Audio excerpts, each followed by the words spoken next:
Welcome back, everyone, to the No Business Soccer Podcast. We have awarded Bundesliga, but now it's time to turn to Italy, and we are going to announce your 2024-2025 No Business Soccer Podcast Awards for Serie A. Not only that, we have some news that we had from this past season and some stats. All this Snooze is going to go over. Snooze, kick us off. Let's get to it. Let's dig in.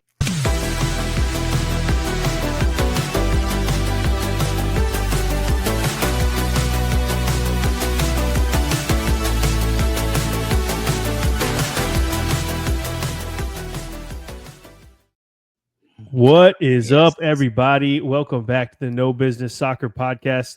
And I'm your host, Snooze, as Hype Man was just telling you about. We're excited for today's show because, of course, we got the inaugural No Business Soccer Podcast awards for Serie A. We got some cool ones, too. I'm excited. We got a little bit more than our Bundesliga show if you checked out that one. But before we do that, let's make sure we got everybody here because we got the full fam. We have Brainiac J fam back there hanging out with us, cooking up some cool pictures that you'll see for this graphic. We also have Danny P on the ones and twos, and you already heard from Hype Man Vic, but let's figure it out, boy. What you sipping on today? Well, we are talking about Serie A today, so it's, of course, Italian league. So I went in poured me a Negroni here. We got a Negroni that I had. Matter of fact, this is I don't know if anybody ever does like freezer cocktails. I made this a long time ago and just put it in my freezer, and it still tastes absolutely amazing. So you're good to go if you do that for Negronis. Good. I just like my mouth does this when you take a sip. Just bitter. It's okay. You haven't had my Negroni yet. That's what it is. We'll do it. True. All right. Well, before we jump into our awards for the Serie A season, I think we got to take a look here, boots on the ground in Austin, Texas, for the Austin FC Minute. Let's go.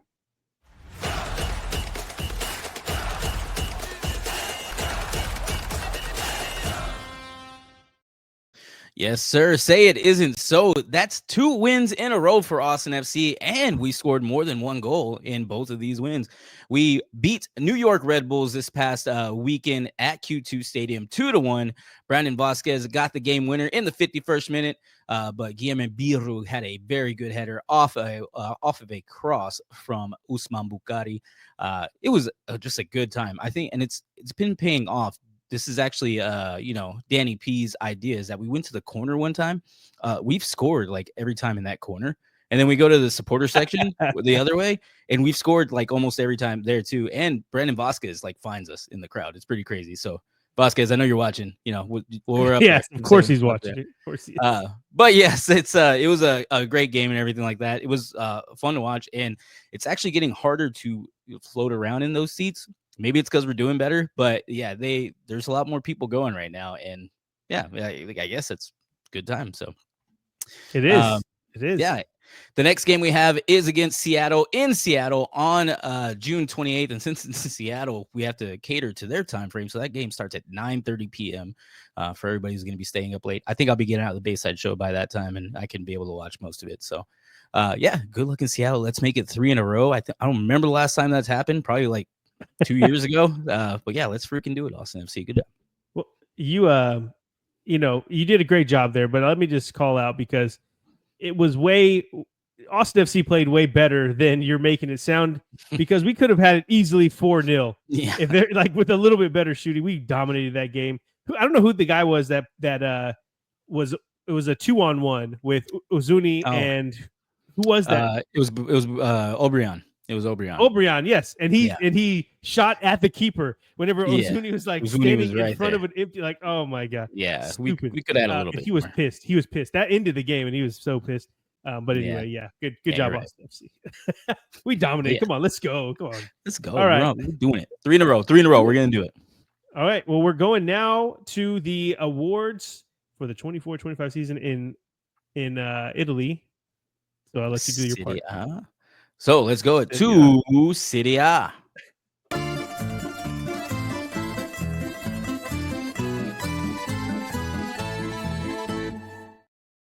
See, I almost said it for you, and then I made it awkward because I was waiting for you to say it. So my bad. We're trying our best here. All right. Well, let's do this. So before we jump into the awards, we're going to talk about some of the stat leaders and things that happened in this season in the Serie A 24-25. So first off, Vic, everyone's favorite, the goals for, the top three for the goals for. Starting at 3, we have a joint tie for third place, and that was Lazio and AC Milan with 61 goals apiece, tied for third. And then we have second place, which was Atalanta, the AT Aliens, 78 goals apiece. And your top scoring team in the Serie A for last season was Inter Milan, and that was 79 goals. So just one more than Atalanta, but they were right there. And if you didn't know, none of these teams won the Scudetto. That was Napoli, and Napoli were 6th with 59 goals. So they weren't the most entertaining team to watch. That's fine. What is that? 20 less goals than the top scoring team, but they got the points, and that's all that matters. So yeah, that's what we're doing this exercise for, just to take a look at where we were and recap what happened in the season. It's such a long season; it just ends, and we just move on. And I feel like we need to take a little bit more time to slow things down and take a look at them. Now we're going to go to the next category, and that is the goals against. And we have a 3-way tie. So I'm only going to call out the first and second place teams because there's a 3-way tie for second in the goals against category. And that is Inter, Roma, and Juve. They all tied for second place with 35 goals against. And then your league leading goals against team was Napoli with 27. So they were number 1 in goals against and 6th in goals for. And that's a winning recipe, apparently. That's how you win the Scudetto in Serie A. But whenever we look at that game, though, go ahead. I was going to say, not only that, that's proof defense wins championships, baby. Hey, very true, actually, very true. And specifically in Serie A, it's crazy to see a team that has this much of a disparity, because I know, like we did the Bundesliga a second ago, Bayern dominated every category. It wasn't even close, but not here. It's very apparent how to win the Serie A, and that is with a stout defense.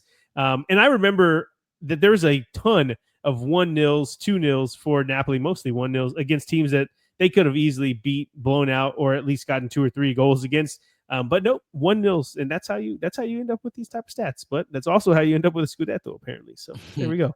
I'm not a Napoli hater. I'm just saying it's Conte ball. It's not the most fun to watch. And now let's move on to another award that everybody looks forward to in all the leagues that we watch, Golden Boot, the Golden Boot for the Serie A 24-25 season. I was trying to remember the years. Okay, let's start with the third, tied for third place, actually, is Ademola Lookman and Riccardo Orsolini with 15 goals apiece.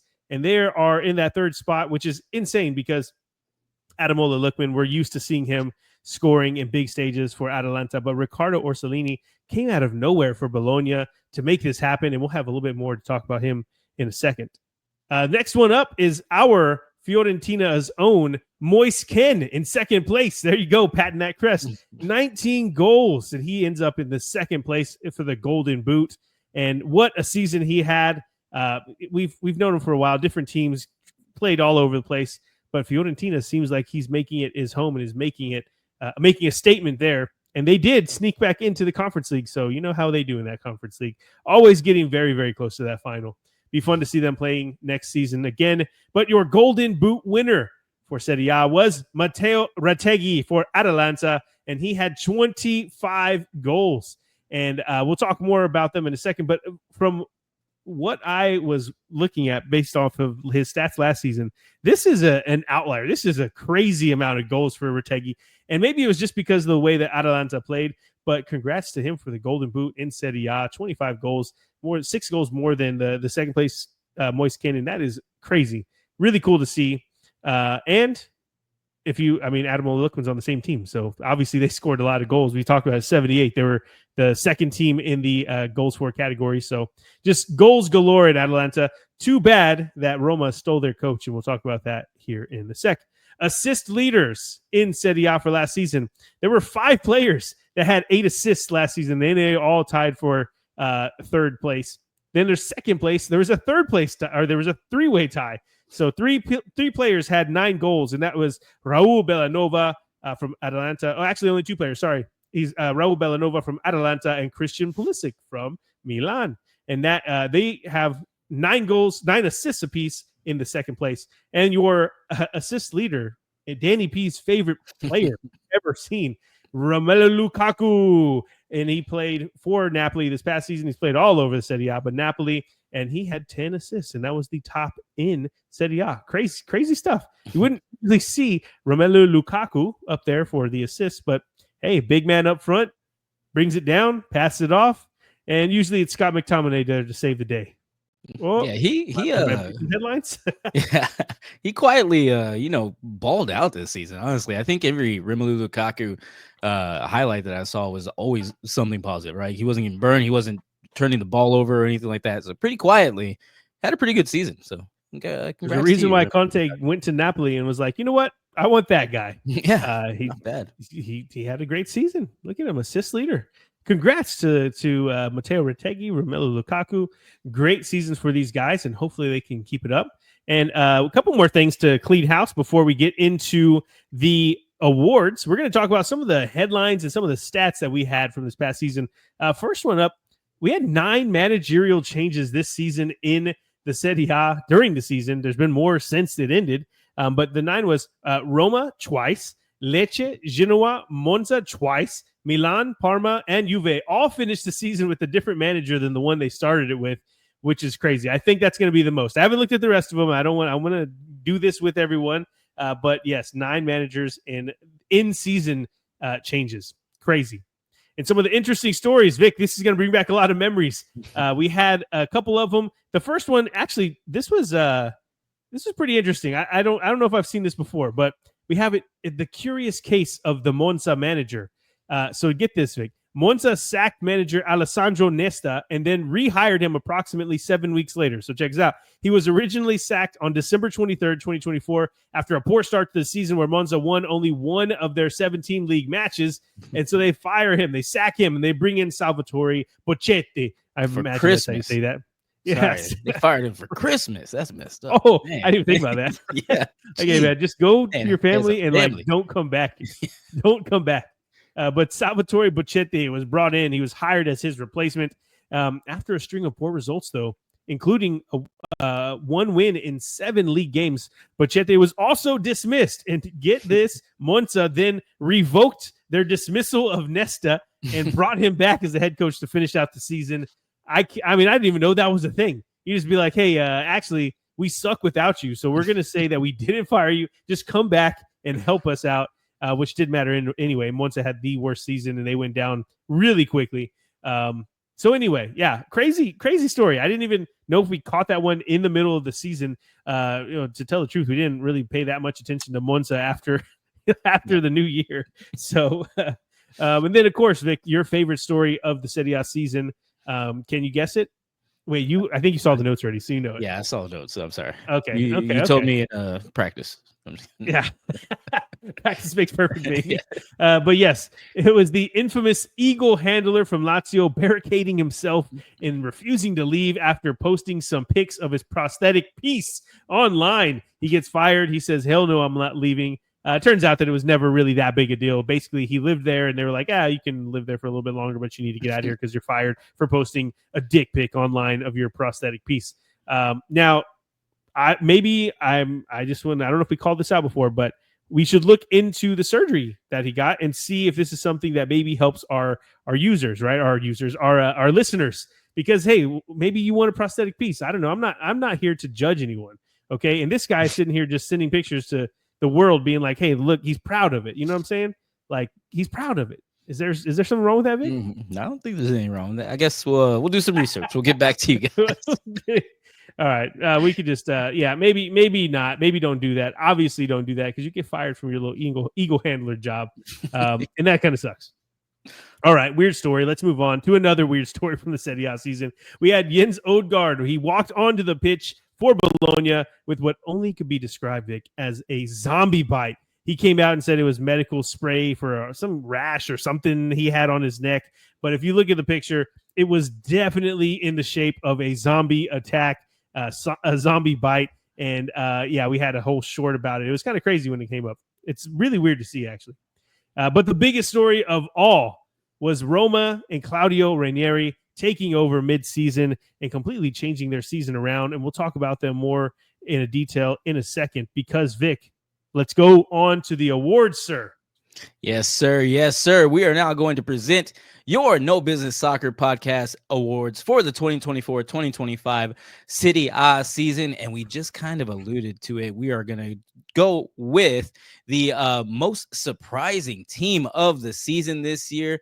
And as Snooze was just alluding to, that award goes to, drum roll, Roma wins our Yes. most surprising team of the season. I don't know if I should roll my R's when I say Roma. It's just kind of like the little Mexican that's in me that can speak Spanish. Sorry, guys. But Snooze, tell us about their exciting season this year. Yes, they surprised me the most, and it was not because of a typical reason. So Roma, the story of Roma this past season, they sacked club legend Daniele De Rossi after just 4 league matches in charge, and they went 0 wins, 3 draws, and a loss. And we're sitting in 16th place, so 3 points out of their first 4 games. That is not something that you can do at Roma and get away with it, apparently, especially, or not especially, I would say even if you're a legend like Daniele De Rossi. And so it was a very controversial move for the owners to just sack a guy like that. But then they sign Ivan Juric, and he's supposed to be the savior. He comes in, and this dude lasts just 2 months before getting his marching orders after leading Roma to just 4 points above the relegation zone. That is not something that Roma needs to be worrying about. And up steps, the retired Claudio Ranieri, who just wrapped up last season's heroics by keeping Cagliari in the Serie A whenever it looked like they might be going down. He was probably sipping some margs on the beach. Is that a thing in over there? I don't know. But either way, he was definitely not worrying about football, and he gets hired on to make sure he saves Roma, and he does just that. When he took over, though, they were closer to the relegation zone than anywhere near the European spots, and they went on a tear, getting win after win in Serie A and ultimately ending in 5th and in the Europa League next season. They were very, very close to being in the Champions League. Could have up to the last day of the season. Claudio, I really think he needs to have more respect on his name. We all know he's a good coach, but I mean, this is the same guy that won the league with Leicester. Like, he just does things that people can't do normally, and he makes it happen. And so anyway, I mean, this is arguably obviously Leicester winning the Premier is insane, but arguably one of his better seasons with any team that he's had. And now I haven't seen everything that he's done, but taking a team like Roma, who were just free falling, who had fired 2 coaches in the same season, to the brink of being in the Champions League and in the top 4, that's insane.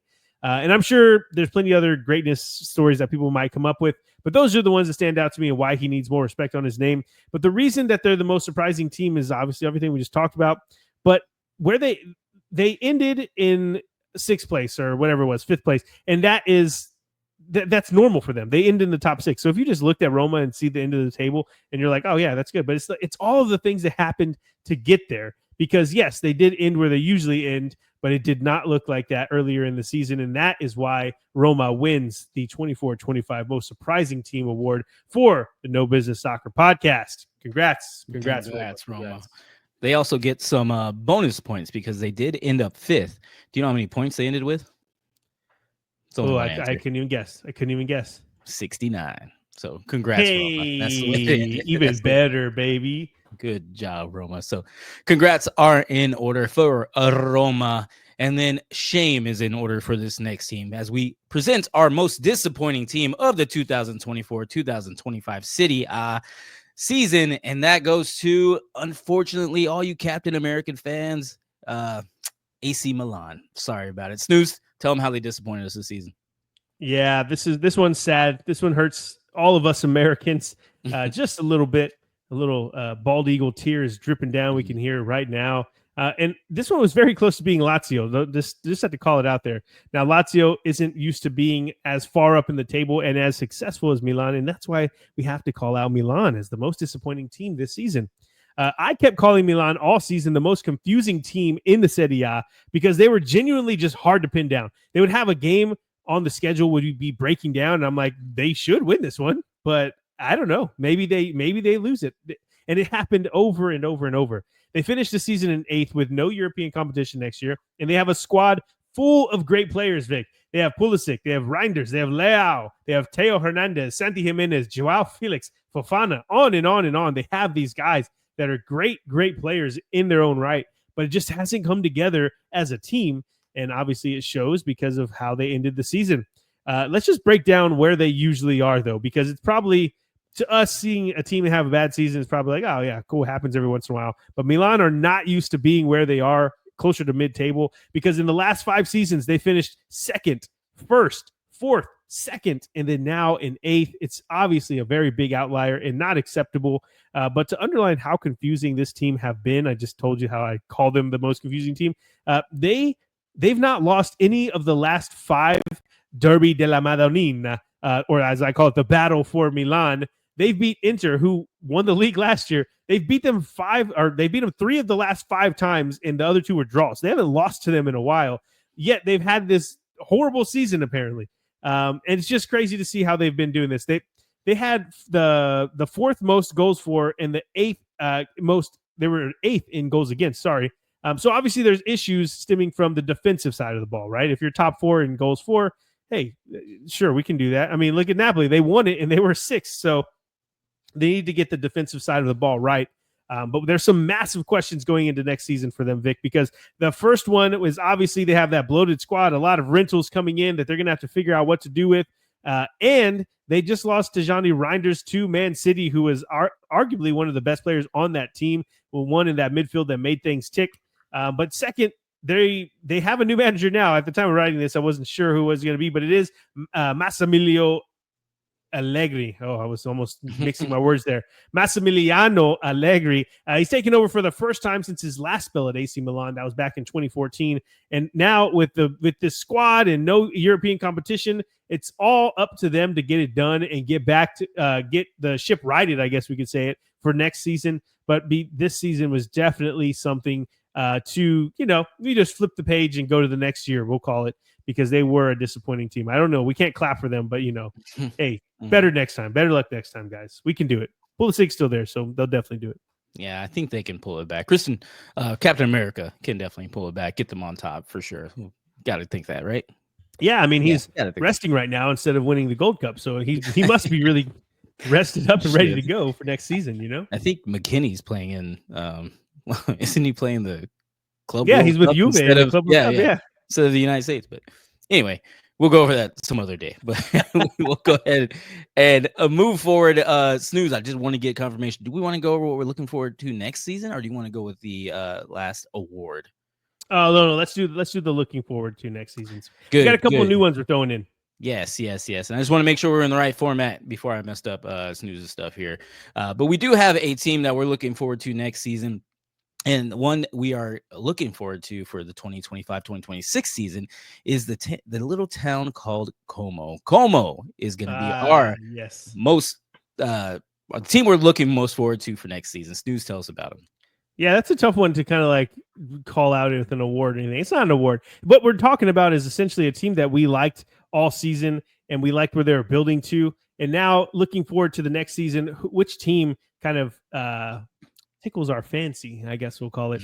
That's not one that obviously is one of the top teams, but the team that we're looking forward to outside of the top tier teams, but maybe one that can get in there. And that, of course, is Como, as Hype Man was just saying. And it had to be Como, right? It had to be. We spoke about how interesting this project was going into last season. Last summer, we talked about it. The odds had them finishing between 10th and 12th. And that was it was insane to think about for a team that was newly promoted. Right, they were just coming up to Serie A for the first time in, I think it was decades, and the odds said, "Hey, yeah, they should finish between 10th and 12th." It just seemed crazy, but you got to think about it. There's an Indonesian takeover, and Thierry Henry and Cesc Fabregas are minority shareholders, which makes it a sexy club for players to come to.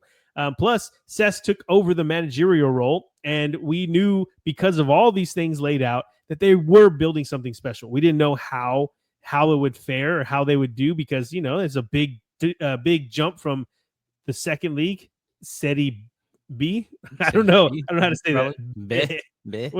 I say this every time. We need to figure out how to say that. Yeah. But anyway, it's just the jump from the second tier to the top is huge. And I mean, it did take them some time. It's not like they hit the ground running. They spent half the season fighting in a relegation zone, but Como ended the season on a tear, winning 6 straight matches from April to May and finishing 10th in the table, right at mid-table, just like the odds say. It's crazy how they always know. Like, how do they do that? In every sport too. It's crazy. But not only were they winning games, but you could see the development in their young players as well. With Nico Paz, Asandio, they were balling out before Asandio. I think he broke his foot towards the end of the season, so he wasn't able to finish the last few games. But either way, they're just an exciting team to watch. And Cesc Fabregas was also getting linked with big money moves to Leverkusen and some other top European spots. But because he's a minority shareholder, it's like, why would you leave this project when you have so many things to look forward to? And he's staying. So, well, as of right now, he's staying. Maybe he's going, but I just don't see, if you're an owner of something, why you would even fathom moving. But anyway, he's not. So all things are pointing in the right direction for Como. And with a mid-table finish in the Serie A in their belt, they don't have to worry about relegation and all that. They've already proved that they don't have to worry about that. They can move up. And maybe, just maybe, Vic, we're talking about Como trying to inch into that Conference League spot in that top 6, or yes, it's top 6, top 5, whatever it is in the Serie A next season. But it just seems crazy to say for a team that's been up. It was their first season this year, or it was the first time in the Serie A in a while. So, the second season, how are they going to fare? We'll see. I'm very excited for this team, though, Vic. Yeah, I'm excited too. And not only that, their stadium is right on the lake, right? Right on Lake Como. Yeah, it's beautiful. Right? They Every have time I watch those games. They have like boat docks like right outside. And I'm like, that's got to be one of the stadiums we go to for sure. Yes, for sure off Lake Como. Venezia went down, but that was another one. Like both these, nice. Lake Como is one of the most beautiful places on the planet. And so, of course, they have a stadium that's right on the lake. So, when they're going to this little stadium, you see the background and houses in the mountains. And you're just like, oh, my God. Like, exactly. Yeah, of course, I want to go cover some Como games. That. That's why we need them to do good. We need them to stay up so we exactly. can go watch some Serie A matches there. And well, that's I was going to say Venezia. They what's his name? Buzio, who plays there, is an American guy. He was saying how they go to the match on the gondolas, So there's another team not in the Serie A anymore, but like that's just a cool experience whenever you go to these matches. But unfortunately, they won't be in the Serie A. But yes, Como very much looking to their second season in the Serie A for a long time. Let's do it. Good luck to Como, and hopefully they stay up so we can go visit them on their beautiful, beautiful stadium, or at their beautiful stadium on the lake. And it's going to be fun to watch. We will see.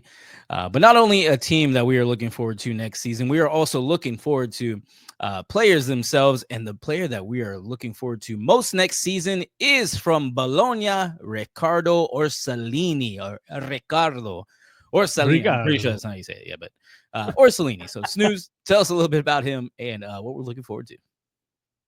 Yeah, and I could have copped out here and just given the No Business fam easy choice between Nico Paz and Asandio, because we just talked about their team being the one we're looking forward to. But I'm not like that, I'm down to give the info. And the guy that I've been watching for a while is my boy Riccardo Orsolini. Orsolini scored 15 goals and chipped in with 5 assists on a Bologna team that were stripped of its top striker, top defender, and their manager coming into this season. With Champions League secured, it was just, we kind of knew how this was going to go for them. Overall, Bologna didn't hit the heights of last season when they finished 5th and got into the Champions League, like we just mentioned. But this season, they won the Coppa Italia and got into the Europa League, and Orsolini was a big part of that run. He's fun to watch. He scores ridiculous goals in clutch moments. Just check out the last-second goal to beat Inter towards the end of the season and pretty much make sure that they didn't win the Scudetto. He's 28, which is about the time that players are hitting their prime. And he's only getting better. For the 7 seasons he's been with Bologna, he's steadily been increasing his goals and assists. And 15 is the most he's scored, and 5 is the second most assists he's had in a season. So he's only getting better. And now heading into next season, hopefully without a crazy turnover like they had last season, with Champions League experience under his belt, plus they should fare much better in the Europa League this time around. They obviously are going to have a very, well, I don't say obviously. They should have a better season than they had last year, and I think he's going to be a very big part of it, and I think it could be a special season for Riccardo Orsolini if he doesn't get moved on, because this could be a great time to sell him on too and make some good profit. But yes, Orsolini, congrats, because we're going to be watching you a lot next season, sir. Yes, is that an award? Yes, yeah, sure, that's an award. Yeah, sure. Congrats. But the next one is an award, baby. Yes, it is time.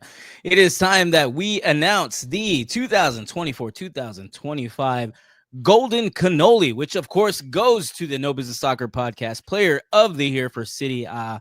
And the inaugural Golden Cannoli goes to none other than, drum roll. There's a drum roll. Scott McTominay. So Scott McTominay wins our inaugural Golden Cannoli. And Snooze, tell the people why he won this prestigious award. Yes, the most prestigious, if you Yes. will. Scotty, he scored 12 goals and he had 4 assists in his maiden Serie A season, and he helped Napoli and Conte's team get their second Scudetto in the past 3 years. And the interesting part that I read about Scott McTominay's goals, so 12 goals, 4 assists, not groundbreaking numbers, not crazy. But the reason why it's so important is because of those 12 goals he scored, I read that 8 of them were decisive goals in the match, meaning that they came at a 0-0 and directly led to points, whether it be 3 points, 1 point, didn't matter. He was the reason why they were getting those points. And that was the reason why he was not only our MVP, but also our Golden Cannoli winner, but also the MVP of the Serie A season, according to the Serie A. They loved this guy. This guy did amazing things for Napoli, and is a far cry from the guy we saw in United last season, or not last season, but a couple seasons ago. And he comes to Naples. He becomes part of the culture. He's on his way to becoming a Napoli icon. He's learning to speak Italian. He's already got pizzas named after him. He's got a Neapolitan slang nickname that I can't pronounce. And this dude is just ridiculous for a season. So cool that he won the league. He was the MVP of it. And, whenever you see like the Italian MVPs, I imagine that there's, some names that you might notice, or some Italian names, like these sexy exotic names. Then you see Scott McTominay, like the Scottish dude. It's just unheard of. It's crazy to see it. But I mean, not only did he have a great first season, but Conte was rumored to be leaving to go take over the Juve role, but he's staying, so they could run it back. And on top of that, Kevin De Bruyne, KDB, one of my favorite players of all time, he is going over there. So man, it's exciting going into his second season too, and I'm really happy for him. And obviously, he's very happy that he won the Golden Cannoli. I think the only real competition that McTominay had, and we struggled, we were chatting about this today because we were trying to figure out what exactly the Golden Cannoli meant, and if it was just who was the best player, or who was the best for their team, or what does this mean? We ended up on McTominay, but the second place was Matteo Retegui for Atalanta. And Retegui, just real quick before we move on, not only was he the Golden Boot winner, as we mentioned earlier, he also had he was in the top 4 in assists as well. So the dude was balling out over there in Atalanta, and his Atalanta side didn't quite hit the heights of Napoli. And obviously McTominay was kind of the spearhead for what Conte and Napoli were able to do. But Retegui's individual achievements are unrivaled. He was really, really good. He was incredible, especially considering last season Retegui only scored 7 goals in the Serie A, 7 to 25. This may be outlier. He may never do it again, but he did it this past season, and so he was the runner-up. But all eyes are on Scott McTominay, your Golden Cannoli winner for 24-25 season. Congrats to you, Mr. Yes, Scott McTominay. Congratulations, sir. And of course, your Golden Cannoli is in the mail, and in true American fashion, we pumped it with preservatives. So it's nice and fresh whenever it gets there for you to enjoy your Golden Cannoli. And Snooze, I know you said he only had 12 goals, but this is also a team that only scored, 59 goals? That's 20% of their goals. And yeah. Fair point. Yeah, fair point, actually. Yeah, so he's still doing pretty well, and all of those were in just, I guess, game winners. A lot of them were game winners. Yeah, very well deserved. Congratulations, Scott McTominay. And yeah, Golden Cannoli's on the way. We'll see you soon. Okay. Hey, that's all we have for Serie A. Vic, take us home, bud. Yes, sir. Everyone, thank you for spending some time with us and talking about some Serie A football this time. Be sure to like and subscribe, and you can turn on notifications because we still have La Liga. We still have the Premier League. We are going to announce those awards coming up very, very soon. So again, turn on some notifications and, just like the video. It's the best way to kind of support us and get us out there for everybody else. So yeah, won't take up too much more of your time. We will talk to you all very soon, and let's enjoy the football. I don't know what else to say. We usually have football talking, but no, it's peace. We'll say that.